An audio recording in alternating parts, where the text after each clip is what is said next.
Hi guys, good morning, good afternoon, good evening. Thank you very much for listening to this YouTube channel.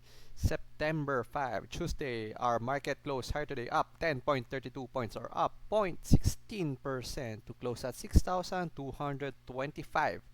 Value turnover is at 3.2 billion pesos. No? So August inflation came out faster than expected at 5.3%, which is above the 4.9 percent consensus, and July's 4.7%. Uh, so this inflation is within BSP's target range of 4.8 to 5.6%. But of course, this was driven because of an year-on-year increase in food and non-alcoholic beverages. Uh, so that's a problem with us, no? Uh, we're a country being visited by typhoon, and pag may typhoon, expect agricultural products to go up. Uh, so we don't have that capability to store these food in food containers, no, mga food hub, no, food center. No?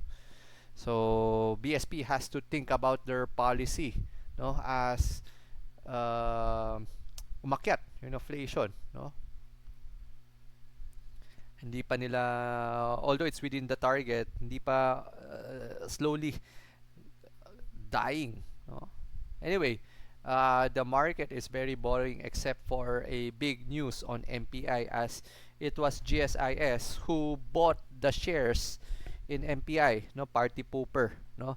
Remember before, no, sabi ko nga, for this MPI to be successful, the government financial institutions, SSS GSIS, has to agree to tender at 520, no. Before this acquisition ng GSIS, collectively, these two entities own at least 6%. And if they don't tender, then the listing will fail.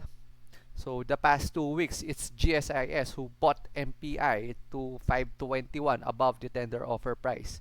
So it was announced that yun nga, GSIS now owns at least 11%.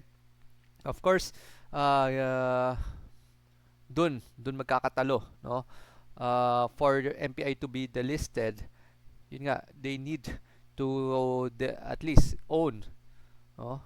Ibagsak yung public float to less than 5%. So what will happen if GSIS now owns 11%, no? Doon papasok, no? So hindi na sila magiging public float but more of a strategic investor. Doon pumasok yung 10%, no? So it's the same way with GT Cap owns a portion of MPI at 16%, di ba? Kaya nga they're buying, or at least offering to buy the public at 520, no? So they can increase their stake in MPI, no? So the ultimate plan of GSIS is really to be part of MPI's privatization, no?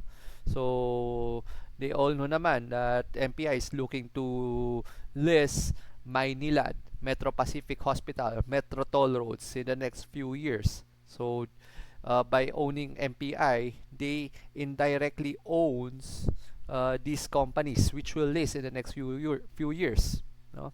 So of course, nautahakan sila ni Vic Veloso, no, which is a investment banker, no? So Manny Pangilinan has to adjust, or at least yung equivalent stake nila, no, with Mitsui GT Cap, no? So yun lang naman yung big news there, no? But the way I see it, tuloy ang tender offer, no? And tuloy ang delisting, kasi that's the how you interpret, no? Right now they're trying to revise the delisting rule by removing that 95% threshold. But yun nga, no, by with GSIS increasing above the 10% stake, hindi na sila magiging public float but more of a strategic investor, no? uh, BPI is medyo trading at near support level, no. Laggards, SM Prime, MPI medyo aninipis na ng bids sila, no. So the listing will happen in a couple of weeks, no. APJFC. No? By the way, ASEAN board, no, also approved the investment in a 335 megawatt onshore wind power project located in Laguna. No? Globe received around 660 million for the turnover of the 55 towers which they sold to Aboitiz group. No? By the way, congratulations to Ali. No? So they got the first female CEO. No? Si Me Andy. No? Si Bobby D nag-resign na. No? So they're promoting gender equality in their organization. Of course, Ali is under good hands na. No? Anyway, our passcode for today is GSIS. No? So, ang daming buyback programs right now. No? So, definitely the market is cheap. No? So, RLC also, by the way, no, commenced the construction of the first tower. No? So, in Bridgetown. No? Yung Le Pont Residences. Meralco although also invested around 597 million for the new substation in Taguig, at least to support the energy requirements of Arca South Estate and their nearby communities. By the way, no, Jollibee pala no, completed the acquisition of a 60% stake in the master franchisee in Hong Kong. This is around 16 million dollars. No? So, yung sa Hong Kong na Jollibee, it's a franchise, and by buying them out, they can expand uh, in Hong Kong, no, more, no, aggressively. By the way, no, ICTSI, which recently got a loan from Metrobank, no, one of their units in Poland is now connected to the Chinese and South Korean ports. Yung Generica, no, which is also under Ayala Group, no, is also looking to expand in Visayas and Mindanao as they target around 1,000 store network by 2025. No, so yeah, MPI also partnered with a Malaysian infrastructure firm, no, for the cable car system. They're also looking for that cable car system for tourism and urban transport. No? Yung price ceiling, by the way, no, ng rice, no, yung bigas, no, will take effect today, September 5, no. This is 41 pesos per kilo for regular milled rice and 45 pesos for well milled rice. No? So yung mga strong stocks before, pull back na, no. Lotto, PLC.